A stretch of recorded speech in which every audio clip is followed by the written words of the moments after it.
The Mississippi legislative session is wrapping up in Jackson this week as the last bills come through the House and the Senate.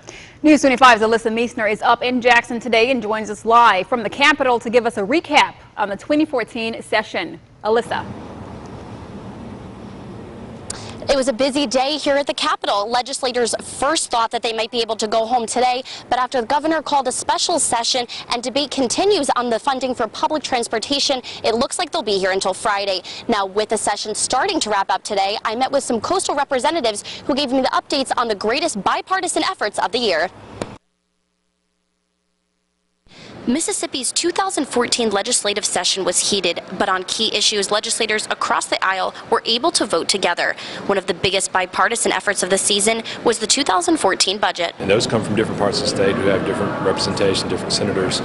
So we had to really work bipartisanly across the aisle to make sure that, number one, we had a balanced budget.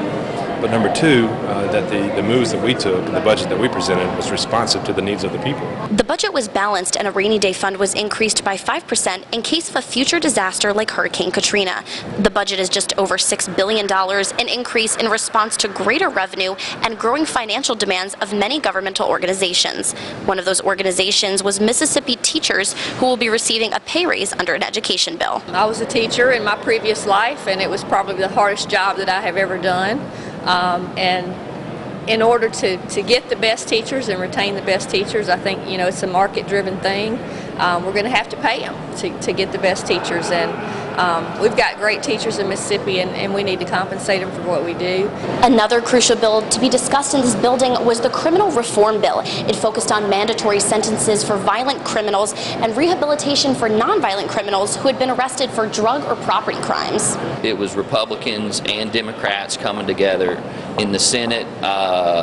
When we passed it the first time, we only had a few no votes. The criminal reform bill will ultimately save taxpayers money by hopefully having less nonviolent criminals behind bars. While the budget, teacher pay raises, and the criminal reform bill are just three of the many issues to be covered this session, their passage reassures the citizens of Mississippi that their legislators are working together to best protect and serve them.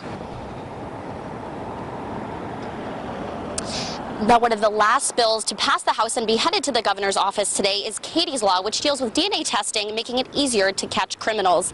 The debate still is continuing on the funding for public transportation, so they will reconvene for a session tomorrow and could even go into a special session if an agreement is not reached by Friday. Reporting live in Jackson, I'm Alyssa Meisner.